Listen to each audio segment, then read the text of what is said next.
The town of Redemption Creek laughed.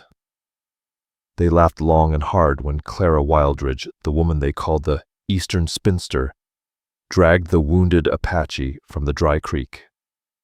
They mocked her as she stitched his wounds and spit on the ground when she married him right there on her porch with nothing but the wind as a witness. They called her a fool, a traitor to her people. But the folks in Redemption Creek had no idea who he was.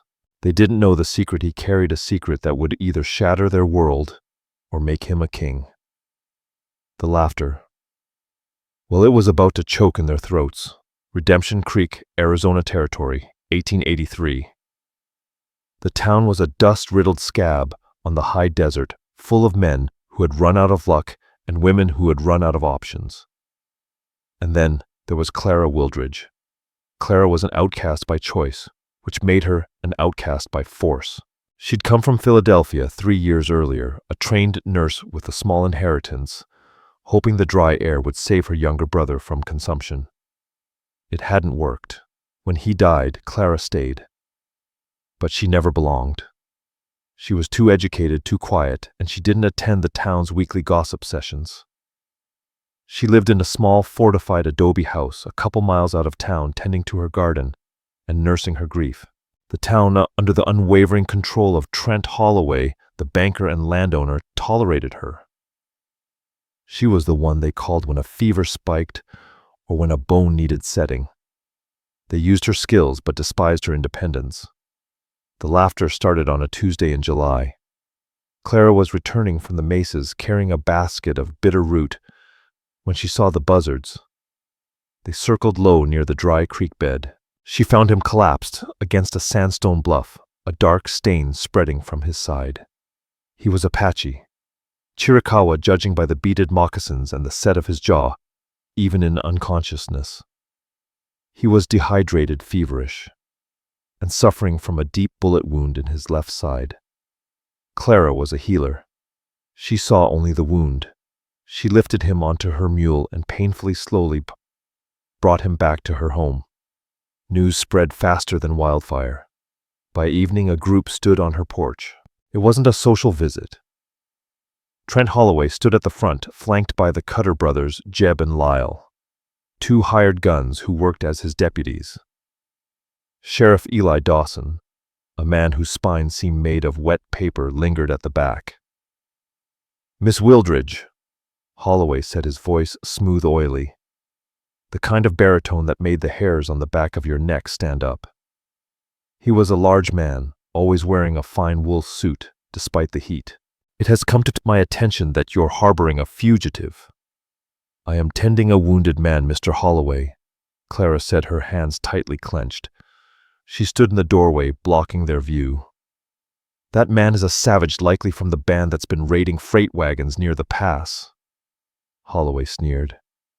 "The good people of this town are not comfortable with him being here. Hand him over." "Hand him over for what?" Clara's voice was low, unwavering. "A rope. He's gravely wounded. He'll die without care." "That's the point, sweetheart," slurred Jeb Cutter, spitting tobacco near her steps. "Good riddance." A low moan came from inside the house. Holloway's eyes narrowed. "I'm not asking, Miss Wildridge. I am the law here." "You're a banker, sir," Clara replied, standing her ground.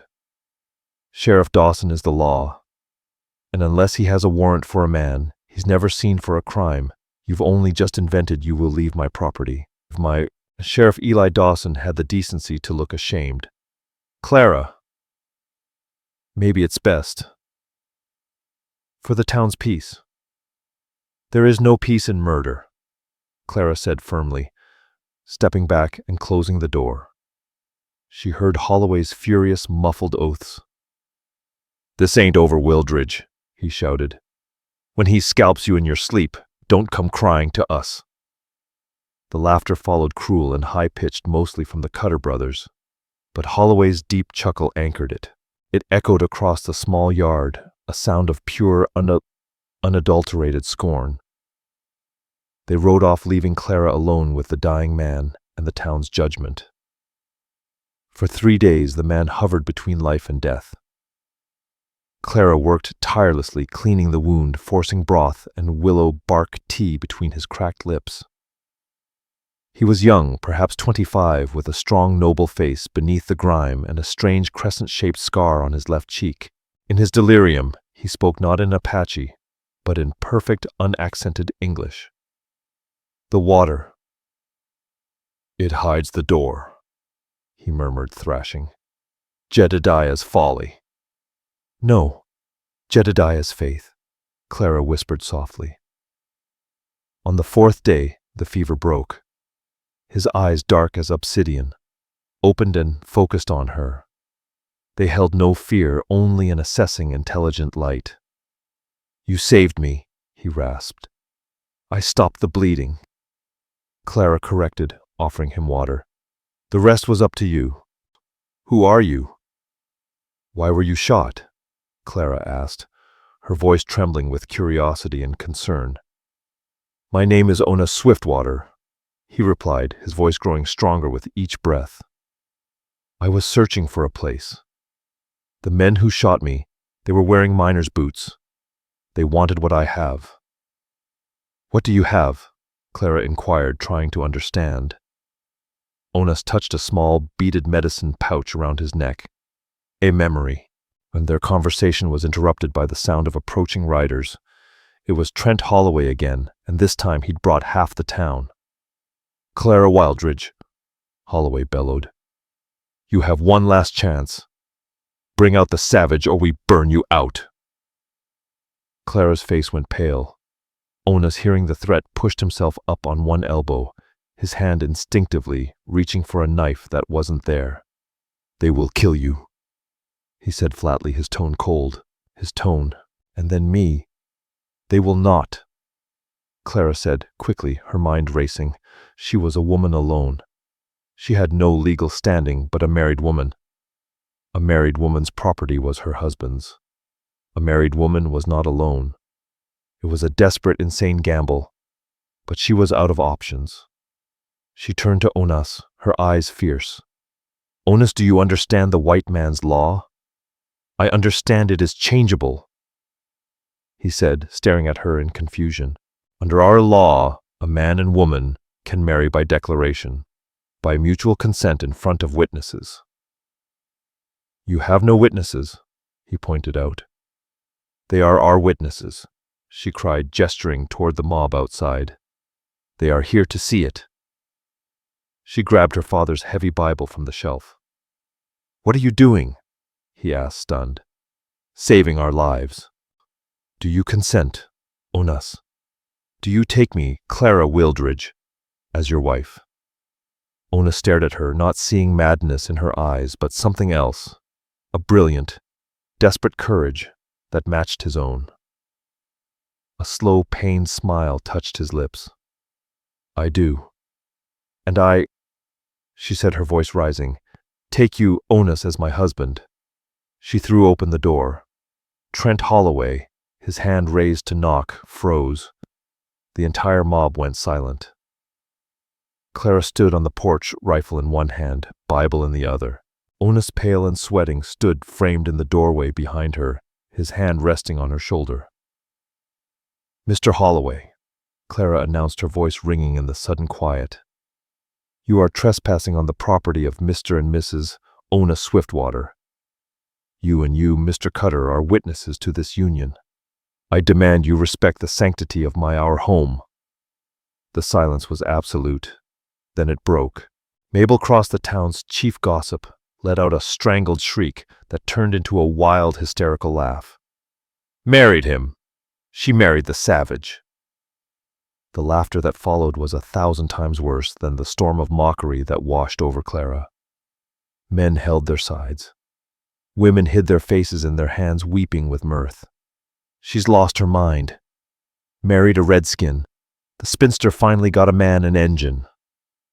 Trent Holloway's face turned purple with fury. He had been outmaneuvered, made a fool of. He couldn't burn down a married white woman's home, not without the full force of the territorial marshals coming down on him. But his anger was eclipsed by contempt. He slowly removed his hat and bowed in a grotesque parody of respect. My congratulations, Mrs. Swiftwater. He spat the name. You've made your bed. I trust you'll enjoy lying in it. He turned to the crowd. Let's go. She's not worth our time.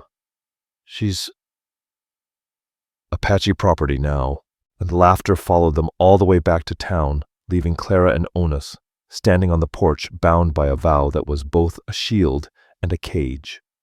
The laughter defined the following weeks. Clara was utterly cut off. No one would sell to her. The mercantile owner, Ray Stroud, would suddenly find himself out of stock of flour and coffee when she entered. The town children echoing their parents threw rocks at her wagon. Inside the small adobe house, an awkward, tense truce held. Onus healed quickly, his body lean and powerful. He was quiet, watchful, and unfailingly polite. He chopped wood, repaired her broken fence, and hunted rabbits in the dusk. They lived as roommates bound by a desperate lie. Clara, in turn, found herself intrigued. He spoke English better than many of the townsfolk and read the few books she owned, Shakespeare poetry, with a hunger she recognized. One night, as they sat at the small table, he finally spoke of his past. You asked why I was shot? He said, staring into the fire. I was searching for a grave. My grandfather's. Clara stopped, darning a sock. Your grandfather. His name was Talon Storm. The name hit Clara like a physical blow. Talon Storm was a local legend. He had been the prospector who struck it rich in the 50s, the man who had supposedly found the lost Aro Escondido mine. He'd vanished 20 years ago. Talon Storm was your grandfather. My grandmother was Chiricahua, Onus explained. He fell in love with her, took her as his wife in the Apache way. My mother was their child, the tribe. Onus Swiftwater paused, his voice heavy. They did not accept her. The white world. It didn't accept her either. He looked at Clara Wildridge, and she saw the shared pain of the outcast. Talon Storm had been different. Onus continued, his voice low. He hated the fighting. When my mother was born, he wanted to build a place for all of us, a place of peace. He bought land, a lot of land, Clara said, piecing together the story. But he was a prospector, Onus added. He didn't have money for it. He did, he replied, his eyes darkening. He found his Aro Escondido. Not a mine, something better, Onus said softly. He used the gold he found to secure our future. He registered it legally in Santa Fe. Then he vanished. Some say his partner killed him. Some say he just returned to the mountains. His partner, Clara's voice was barely a whisper. A man he trusted. A man he brought out west from Missouri. They started the bank in Redemption Creek together, Onus muttered. Clara's blood ran cold. Trent Holloway, she breathed. The same, Onus confirmed. He told everyone Talon Storm ran off or was killed by Apache, that the mine was a myth. Holloway took over the bank, the land, everything. Onus continued, his hand going to the small beaded pouch around his neck. But my mother gave me this. She told me Talon Storm left everything to his true heir. Not to his partner, to his blood. To me. I came here to find his grave and the proof.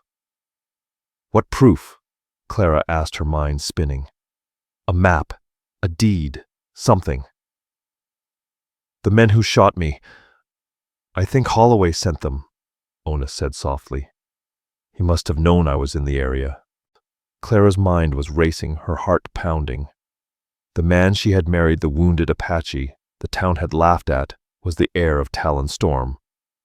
The town's scorn was built on a lie, and Trent Holloway was the architect. They laughed, Clara whispered, a new hard anger in her voice. They laughed at us. Let them laugh, Onus said quietly. They're laughing in a house that doesn't belong to them. Suddenly the front door burst open. Jeb Cutter and Lyle Rivers stood there, drunk and leering. Well, Jeb slurred. Look at the happy couple. Mr. Holloway is tired of waiting. Mrs. Swiftwater, he sneered. He wants your land. He's offering $500. A kindness, really? Onus growled, rising to his feet in an instant, his calm demeanor shifting into that of a warrior. Get out! Clara commanded, her hand reaching for the shotgun she kept by the hearth. Ooh, feisty!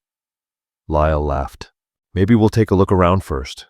See what kind of fortune the buck brought with him. Lyle lunged, not for Clara, but for the medicine pouch around Onus's neck. What's in here, boy gold? He ripped it from Onus's throat. Onus moved like a snake, his fist crashing into Lyle's jaw with a sickening crack. Jeb went for his gun, but Clara was faster. She cocked both barrels of the shotgun. The click-click was the loudest sound in the room. Get out now, she said, her voice trembling but her hands steady. Jeb Cutter, staring down the barrels, grabbed his groaning brother and backed out the door. You'll regret this, Weldridge, he spat. You'll regret this. They fled. Clara quickly barred the door, her heart hammering. Onus sat on the floor, ignoring his split knuckle, staring at the ripped leather thong in his hand. The pouch is gone, he whispered, his voice devastated. It's gone. The loss of the pouch plunged Onus into a dark, silent despair. It wasn't just a map. It was the last tangible piece of his mother who had died the winter before. Clara, however, was consumed by a cold fury. They think we're weak, she said, pacing the small room.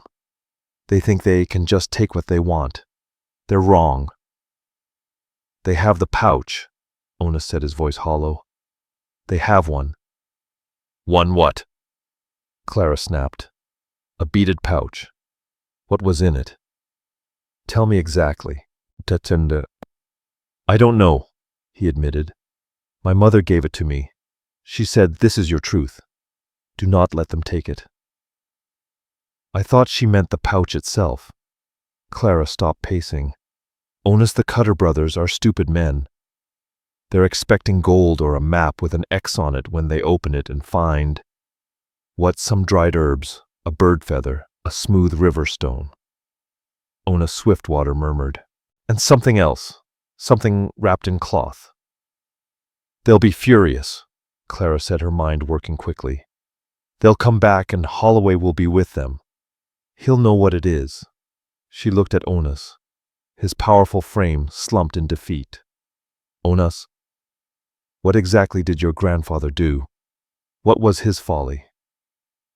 I only know the stories, Onus said softly. He loved the land. He said the desert was a holy book. He spent years walking it, mapping it. Clara repeated, mapping it. She went to her small shelf of medical books. Behind them was a tin box. She pulled it out. It was filled with her own records, every patient, every treatment. And in the back notes. What is that? Onus asked. My own folly, Clara replied. After my brother died, I started listening. Mabel Cross, when I set her daughter's arm, she complained that Holloway was fencing in the whole world. Ray Stroud at the Mercantile, he worried that Holloway's deed to the town spring was shaky. Sheriff Eli Dawson, when he's deep in his cups, once muttered that Trent Holloway built this town on a dead man's handshake. She spread the papers on the table. Holloway doesn't own this valley, Onus, Clara said, her voice steady. He's bluffing. He's been for 20 years. He's been selling plots, taxing businesses, and running cattle on land that isn't his. He needs what was in that pouch to make his lie the truth. A sound from outside, a horse. But just one. Clara grabbed the shotgun. Onus stood tensed by the door. A knock. Mrs. Wildridge. It's me, Eli. Clara opened the door, just a crack. Sheriff Eli Dawson stood there, twisting his hat in his hands, his face a picture of misery. They got the pouch, didn't they? He mumbled. What do you know about it? Sheriff. Clara's voice was ice. I just saw the Cutter boys. They're at the saloon showing it off. They opened it. They're laughing their heads off, Eli added, not meeting her eyes. Why? Ona said, pushing past Clara. Because, Eli said, there was nothing in it. Just some weeds and a pebble. Like the Cutter brothers are parading around wearing the pouch, saying they're big engine chiefs now. The whole saloon's roaring. Clara and Ona stared at each other. They're laughing, Onas repeated, but this time a strange, slow smile spread across his face. Of course they're laughing.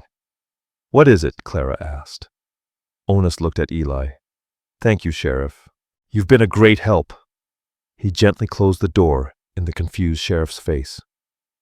Onas, what's going on? Clara asked.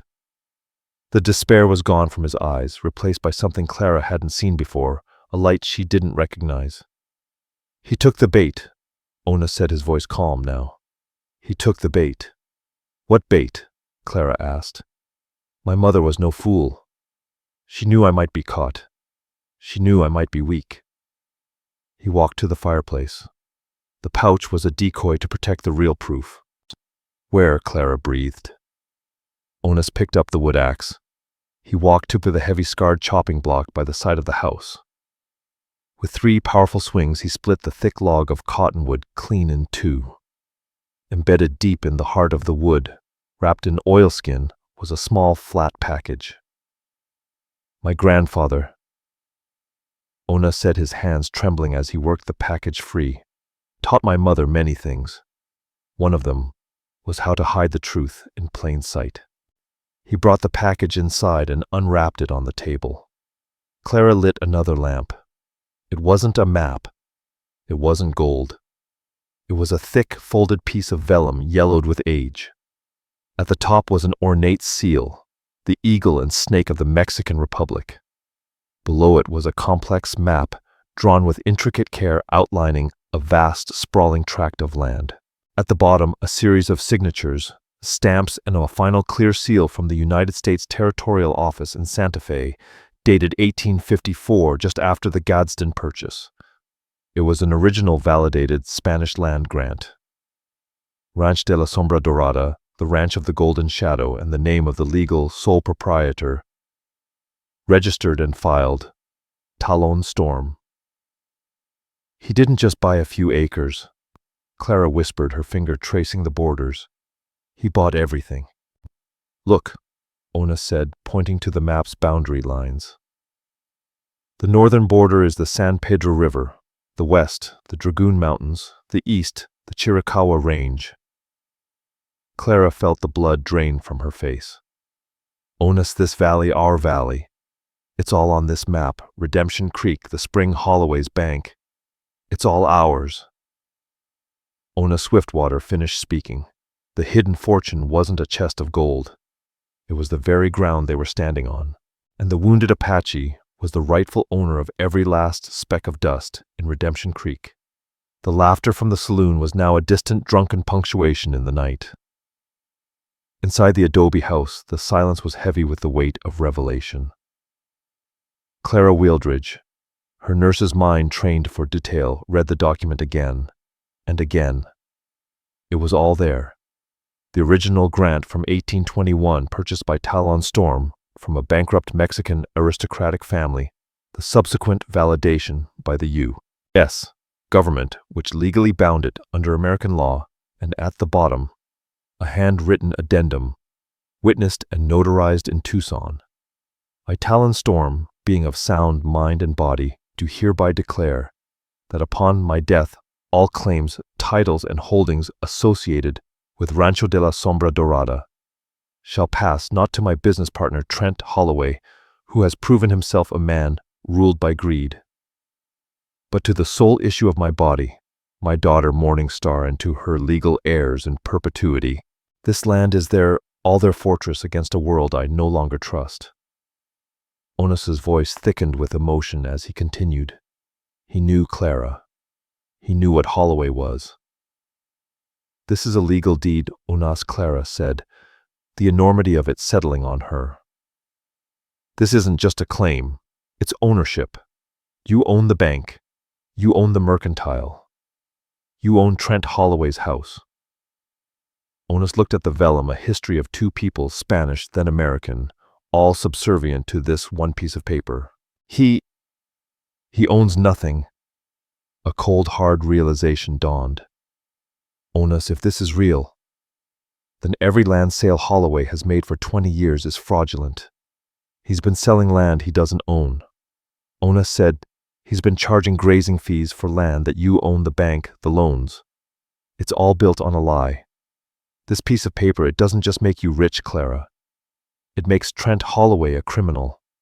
The weight of this newfound power was suffocating. Clara looked at Onus, the man who had been a pariah, a savage to be laughed at or hung. He was now, by the white man's own sacred law of paper, the most powerful man in the territory. What do we do? Clara asked. We can't stay here, Onus said, his mind clearing, the warrior's focus returning. Holloway has the decoy pouch. He will celebrate tonight. But when he's sober, he'll realize his mistake. He'll realize I wouldn't have come here for just a stone. He'll tear this house apart. He'll tear us apart. We have to get this to Santa Fe. Clara said, her voice firm. To the territorial marshal. This document is useless if we're dead. Santa Fe is 300 miles, Onus said. We'll need your wagon, we'll need supplies. We can't buy supplies, Clara reminded him. I'll acquire them. Onus said, his jaw set. You pack what food you have, water skins, and your medicine. We ride in 1 hour. We'll head east through the pass. They'll expect us to go north toward Tucson. Just as Clara began to move, a frantic pounding echoed at the door. Clara Wildridge, Mrs. Swiftwater, open up. It was Sheriff Eli Dawson. He sounded sober and terrified. Clara opened the door. Eli Dawson stumbled inside, his face ashen. You've got to get out of here, he panted. What's going on? Clara asked, her voice filled with worry. Holloway, he's figured it out. What? Clara asked, panic rising. Jeb Cutter. He's not as stupid as he looks. He was bragging about the pouch, and he mentioned Onus Swiftwater. Talon Storm. Eli looked at Onus. Holloway, his face. I've never seen him like that. He went white. He smashed a bottle. He said, Talon Storm's brat. After all these years, he's come for the deed. He's rounding up the men to erase you. A shot rang out in the night. A second, then a volley. They're coming, Onus said grimly. He looked out the small window. Torches, dozen of them, bobbed in the darkness coming from town. The wagon's too slow, Clara said, her voice shaking. The horses, then Onus said, grabbing her rifle and his knife. Eli, you have to delay them. Sheriff Eli Dawson looked at the oncoming mob, then at the deed on the table, and then at Clara's desperate face. The wet paper in his spine began to stiffen. He'd spent 20 years living on scraps from Holloway's table, swallowing his own shame. This is what I was afraid of, Eli murmured, touching the vellum. This is why he's had the whole county in his fist. He's been a king on stolen land. Are you going to help us? Claire demanded. Or are you going to help him? Eli unholstered his pistol. I am the law, and that's a legal deed. What he's doing, that's a lynch mob. He took a deep breath. Go. Out the back. Ride for the pass. I'll give him a parlay. Buy you some time. Thank you, Sheriff. Onus Swiftwater nodded respectfully at the man. He grabbed Clara Wildridge's hand. We must run. They fled out the back of the adobe into the darkness of the mesquite. Behind them, Sheriff Eli Dawson's voice suddenly rose loud and commanding. Hold right there, Mr. Holloway. In the name of the law, I demand you state your business. Trent Holloway's enraged roar answered him. The law, you work for me, Dawson. Now get out of my way or I'll burn you with them. A single shot cracked the night. Then silence. The shot froze Clara in her tracks. Eli. We cannot help him. We go. Onus said, pulling her toward the small stable. The horses were nervous, smelling the smoke and fear. As Onus quickly saddled them, another voice cut through the night. Jeb Cutters. He shot the sheriff. Dawson's down. The engine shot the sheriff. A lie, Onus growled, helping Clara mount. A smart one. They'll have a posse, Clara whispered, terrified. They'll have a reason to hunt us now. They had a reason before, Onas said, leaping onto his own horse. This just makes it legal. He looked back at the house. The torches were surrounding it. He shot him from inside, Lyle Rivers yelled. He's barricaded. Burn it! Screamed Holloway. Burn it to the ground. I want nothing left but ash. The first torch arched through the air, landing on the dry roof of the stable. Go, Onas shouted, striking Clara's horse on the rump. They burst from the shadows, riding low and fast away from the path to town, heading straight for the dark, jagged outline of the mountains. They rode past their own home now, becoming a beacon. The mob, engrossed in their work, didn't see them at first. There a man shouted. They're getting away. A few stray shots whizzed past them in the dark, but Clara and Onas had the better horses and the cover of night. They plunged into a deep arroyo, the sounds of the mob fading behind them. They rode for hours, pushing the horses to their limit, climbing into the rocky, treacherous high country that Talon Storm had once mapped. They didn't stop until the horses were lathered and trembling, and the first gray light of dawn touched the eastern sky.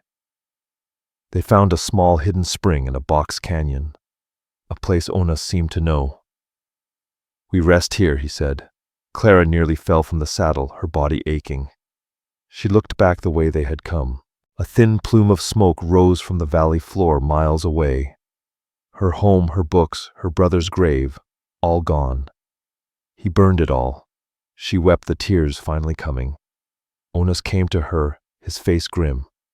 He put a hand on her shoulder. He burned a house. He did not burn the land, Onas said. The land is ours. If we live to claim it. Clara said, her voice shaky. She took a deep breath, the nurse's pragmatism taking over. The deed. Is it safe? Onas tapped his chest. He had secured the oilskin package inside his shirt. It is. They were fugitives, wanted for the murder of a sheriff. Dawson, he tried to help us, Clara said. He did, Onas said, and Holloway murdered him for it. Now we have two crimes to lay at his feet. Fraud and murder. The next 3 days were a blur of hard riding, cold camps, and constant fear. Onas was a ghost in the mountains. He knew paths that weren't on any map, ways through solid rock, how to find water where there was only dust. Clara saw the man he was before he was wounded, a leader, a survivor. But Holloway was relentless. He had the power of the town behind him. He'd sent riders to Tucson and to Fort Washaca, claiming a band of renegade Apache, led by a white woman, had murdered the law and burned the town. He'd posted a bounty. On the 4th day near the New Mexico border, the Cutter brothers caught up to them. They were ambushed in a narrow pass. A rifle shot echoed, and Clara's horse screamed and fell, pinning her leg. Onas wheeled his horse, pulling his knife, a suicidal charge against 2 rifles. We got you now, Chua. Ike Cutter jeered, stepping from the rocks, his rifle leveled. Billy was right behind him. Give us the deed, Buck Ike said. Mr. Holloway. He just wants the paper. He said we can have our fun with the missus. Clara, trapped beneath her horse, felt a cold primal terror. Onas stood frozen. The paper, Onas, Clara screamed. It's in the left saddlebag on my horse. Take it, just take it. Onas's eyes met hers. He understood. Ike, Billy Cutter said, That don't make sense. She's lying. Shut up, Billy. Ike Cutter said, his eyes hungry with greed. He moved toward Clara Wildridge's struggling horse. You pull it out, slow. As Ike bent his rifle, shifting, Onas Swiftwater moved. He didn't charge. He threw his knife. The blade spun a silver blur and embedded itself deep in Ike's throat. Ike gurgled, dropping his rifle hands, clutching his neck. Billy, always the slower brother, fumbled with his gun. Ike Onas was already on him, a silent, deadly whirlwind. The fight was brutal and short. When it was over, Ona stood breathing heavily over the two bodies. He rushed to Clara, using his strength to heave the dead horse off her leg. It was bruised, bleeding, but not broken. "You told him it was in the saddlebag," Ona said, his voice shaking with the aftershock of the fight. "You needed a distraction," Clara panted, pulling herself up. "And I didn't want him to search you when he was done with me." He looked at her, the spinster from Philadelphia, the healer. She had saved him with her wits, just as he had saved her with his strength. The marriage born of desperation and law was suddenly something else, something real. He didn't say anything. He just tore a strip of cloth from his shirt and began to bandage her leg. "Santa Fe is still a long way off," Clara said. "We have 2 more horses," Ona said, gesturing to the Cutter brothers' mounts, "and more rifles. We will make it." They arrived in Santa Fe 6 days later, a ghost and a cripple riding stolen horses. They looked like the very outlaws they were accused of being. They rode straight to the territorial marshal's office, and he looked up from his desk as this strange, battered couple entered. "Marshal Clara," said her voice steady but weary. "My name is Clara Wildridge. My husband Onis and I are the legal owners of the Rancho de la Sombra Dorada, and we are here to report the murder of Sheriff Eli Dawson of Redemption Creek at the hands of Trent Holloway." The marshal listened for an hour. He heard them lay out the story, the laughter, the marriage, the siege. They placed the vellum deed on his desk. His eyes, which had been skeptical, grew wide. He had seen Spanish land grants before. He knew a real one. He also knew the name Trent Holloway, a man who had been lobbying for months to get a new U.S. cavalry contract. "This is an explosive claim, ma'am," the marshal said. "Holloway is a prominent citizen. He is a murderer and a thief," Ona said, his voice quiet but firm. "A man who has been masquerading as a citizen on land he stole from my family. And you have proof of this murder?" "His own words," Clara said. "He gave the order to burn us out. He shot Eli Dawson when he interfered. The Cutter brothers, they're dead. But they told us Holloway sent them to kill us and retrieve this deed." The marshal stroked his beard. "This is a problem. A legal deed is one thing. A murder charge against a man like Holloway is another. His word against yours. And you, son," he said to Onis, "are Apache, and you, ma'am, are his wife. The court will question your testimony. Then come back with us." Clara said, her voice strong. "What?" "Come to Redemption Creek, Marshal. Come unannounced. Bring this deed. Bring your deputies. See what happens when the real law shows up. See what the king does when he finds out his castle is made of paper." Marshal Tellin. Storm looked at the deed, then at the fierce, exhausted woman and the deadly quiet man beside her. He smiled a thin, grim smile. "Mrs. Swiftwater," he said, "I think that is a fine idea." They returned to Redemption Creek 2 weeks later, not as fugitives, but as an army. Clara and Onis rode in the center of a column of 6 U.S. deputy marshals, led by Elias Storm himself. They rode into town on a Saturday when the main street was full. The laughter started again at first. The townsfolk saw them. "Look, it's the engine lover.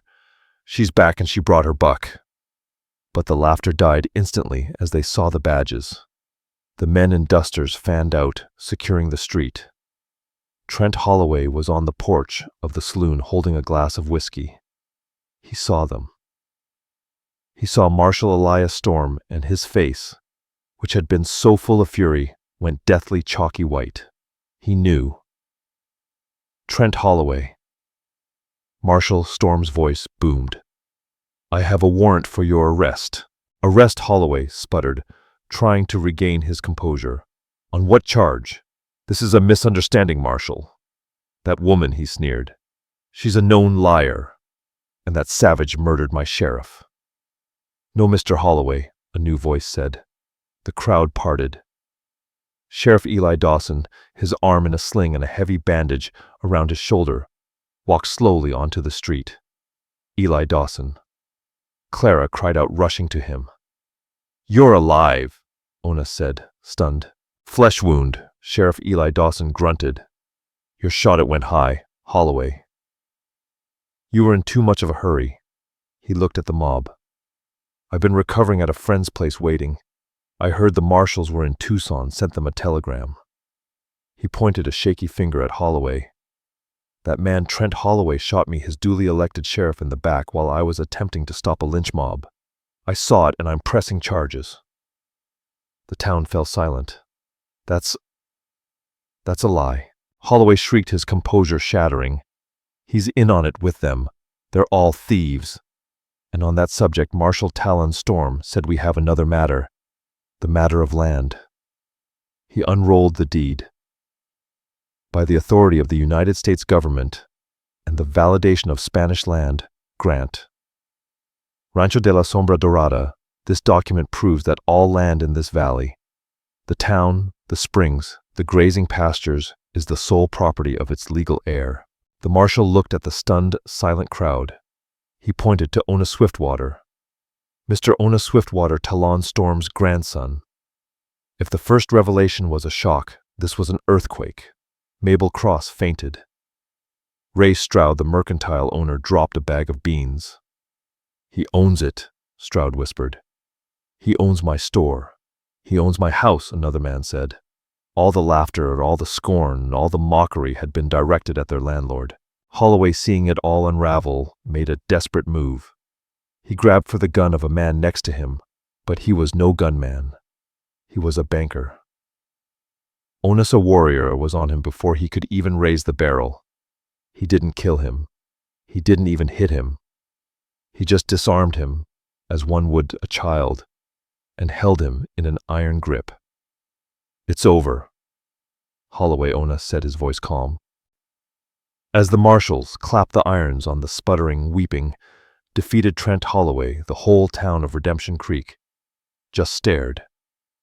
They stared at Clara Weldridge, the spinster. And they stared at Onus, the wounded Apache. They were standing on the porch of the bank, their bank. The laughter was well and truly dead. The ride to Tucson was a quiet, dusty affair.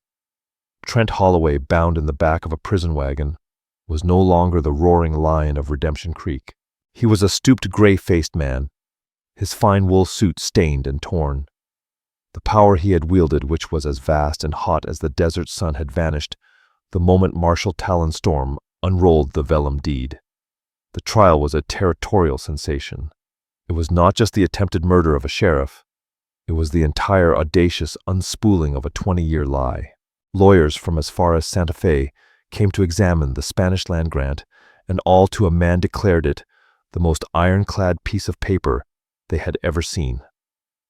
Talon Storm, it turned out, had not just been a prospector. He had been a meticulous, forward-thinking visionary.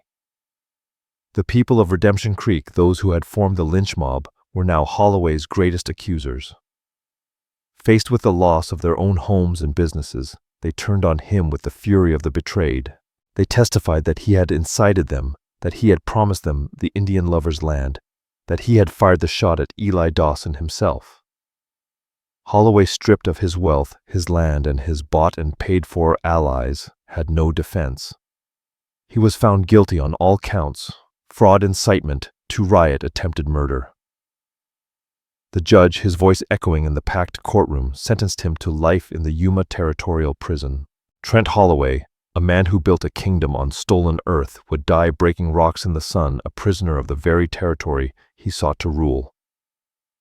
When Onus and Clara returned, they returned alone. The U.S. Marshals had tipped their hats and gone south. Sheriff Eli Dawson was in Tucson receiving proper medical care, his testimony given. As they rode over the pass, the valley spread out before them. For the first time, it was truly theirs. They didn't ride into town. They rode instead to the small scorched patch of land on the hill. The air smelled of charcoal and loss.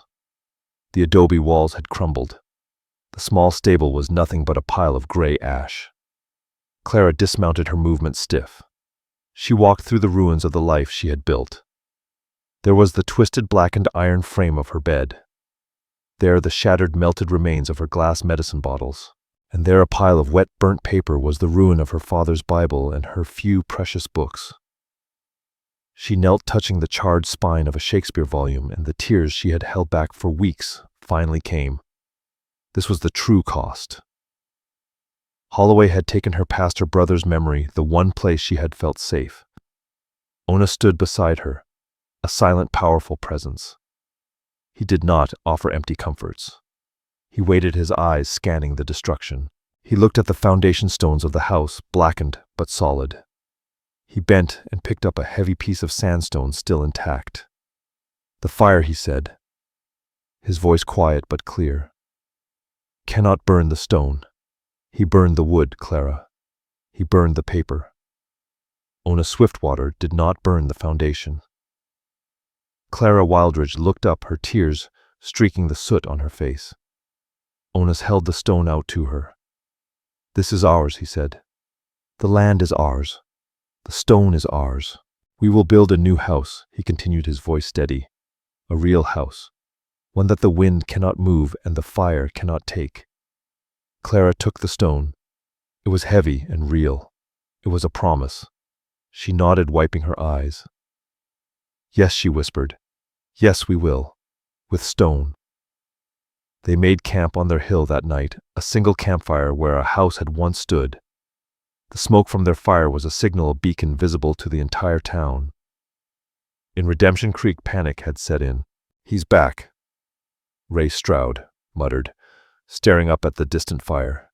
"He's just sitting up there, watching. He owns it all, Mabel." Cross wailed to a small, terrified group of women. "He owns my house. He owns the church. We're squatters.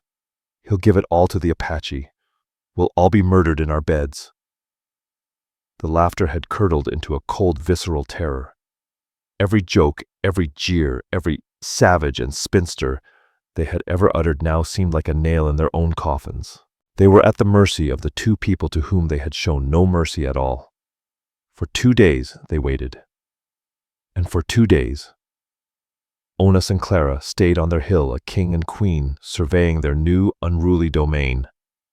On the third morning, a delegation dressed in their funeral Sunday best began the long, slow walk up the hill. It was Ray Stroud, the mercantile owner, Mabel Cross, her face pale and drawn, and 3 other townsmen who had been part of Holloway's mob. Sheriff Ely Dawson, his arm in a fresh sling, walked with them, not as their leader, but as an escort. They stopped 10 feet from the campfire, twisting their hats in their hands. Onas and Clara rose to meet them. They were not the bedraggled fugitives who had fled. They were clean, they stood tall, and they held the unassailable power of ownership. "Mr. Ona Swiftwater," Ray Stroud began, his voice cracking. "Mrs. Swiftwater, we've come—" He lingered on Mabel Cross, who flinched and looked at the ground. "You laughed," Ona said. It was not a question. It was a statement of fact, and it hung in the air like an executioner's blade. "You laughed when my wife pulled me from the arroyo." He continued, his voice calm, which made it all the more terrifying. "You laughed when she bound my wounds. You laughed when she saved my life by binding it to hers. You called her a fool and a traitor. You called me a savage." He took a step closer. "And when your leader, your banker, shot an unarmed sheriff in the back, you held the torches to burn her alive. Her who had healed your children. Her who had sat by your sick beds. Silence. There was no defense." We were wrong," Ray Stroud whispered, his face ashen. We were fools. Blind. You were followers," Clara corrected him, her voice as sharp as a scalpel. "You followed a loud, rich man. You thought his power would protect you, but his power was a lie. And you were his willing accomplice." Mabel Cross finally broke. She fell to her knees, a move so sudden it was shocking. "Please, Mrs. Swiftwater." "Clara, please. We're so ashamed.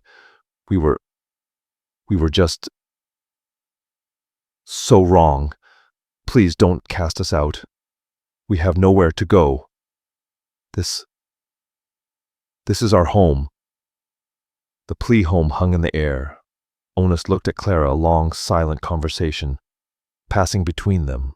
He saw the healer in her, the woman who had saved him. She saw the leader in him, the man his grandfather had trusted. He turned back to the delegation. "Get up, Mabel Cross. We are not savages." He walked to the edge of the hill, looking down at the small, dusty town. "My grandfather Talon Storm bought this valley, not to be a king, but to build a sanctuary, a place where two peoples." He glanced at Clara could become one. He failed.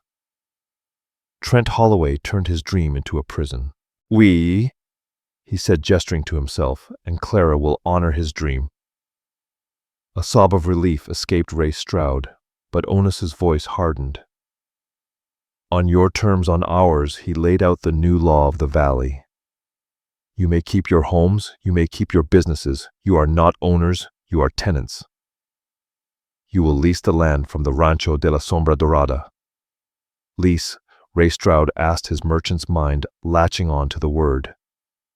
For how much? $1 a year, Onus said. Year. A contract to remind you that you are here by agreement, not by right. He pointed at Ray Stroud. "And that contract will have terms. Your store will be open to all. My Apache kin will trade here," Ona Swiftwater declared. "They will receive the same goods at the same price as any white man. If I hear of a single weighted scale or a single racial slur, your lease is void. You will be out by sundown." Ray Stroud nodded, sweat beading on his forehead. "Yes, sir. Absolutely, Mr. Swiftwater." Onus turned his gaze to Mabel Cross. "You have a powerful voice, ma'am. You will use it for good. My wife is establishing a new school. You will be her first volunteer aide. You will teach all the children of this valley Apache and white to read together." Mabel Cross, so humbled, she was almost unrecognizable, simply nodded, tears streaming down her face. "It would be an honor, ma'am," she whispered to Clara Wildridge. "The town spring," Onus declared, "is not the town's. It belongs to the land. It is open to all. No man or his cattle will ever be denied water in this valley again." He turned to Sheriff Eli Dawson. "You will remain the law, but your salary will now be paid by the rancho. You work for us now. Your first act will be to hire 2 new deputies. One of them will be Apache." Eli Dawson, who had found his spine, nodded grimly. "Aye, that seems fair." The delegation, stunned by the mercy and the wisdom of the judgment, walked back down the hill as if in a daze. The laughter was gone. The scorn was gone. All that was left was a quiet, stunned respect. The hidden fortune was not what Clara Wildridge realized. It wasn't a chest of gold. It was the land. It was the water. It was the bank which Clara, with her head for figures, took over and reformed within a month. The hidden fortune was the power to build not just a house, but a civilization. Months later, a new house stood on the hill. It was made of stone, just as Onus had promised, with a wide porch that overlooked the entire valley. It was a ranch house, the center of the Rancho de la Sombra Dorada. In the town below, a new schoolhouse was being built. In the mercantile, Clara watched as Ray Stroud politely and fairly traded flour and blankets with a Chiricahua woman. The bank, now under the Thorn Valley name, was issuing its first loan, not to a cattle baron, but to a small family to buy seed. That evening, Clara and Onus sat on their new porch. The marriage, born of a desperate lie to shield them from the law, had become the truest thing in their lives. He was not Apache, and she was not a spinster. They were home. They stopped laughing, Clara said quietly, leaning her head on his shoulder. Onus put his arm around her, his hand resting on the woman who had saved him, and whom he had in turn made a queen. "Let them," he said, looking out at the valley, now peaceful in the twilight. They were laughing in the dark at shadows. The fortune was just waiting for the light. And so the outcast healer and the wounded warrior found their fortune. It wasn't just the gold in the hills or the acres of land. It was the home they built in each other, a fortress against a world that had only ever offered them scorn. The laughter of Redemption Creek died, replaced by the quiet respect owed to Clara and Onus, the true founders of the valley. Their story is a powerful reminder that the person you mock today might just own the ground you stand on tomorrow. What did you think of Clara's courage and Onus's hidden claim? Do you think the town deserved the mercy they were shown? Let me know your thoughts in the comments below.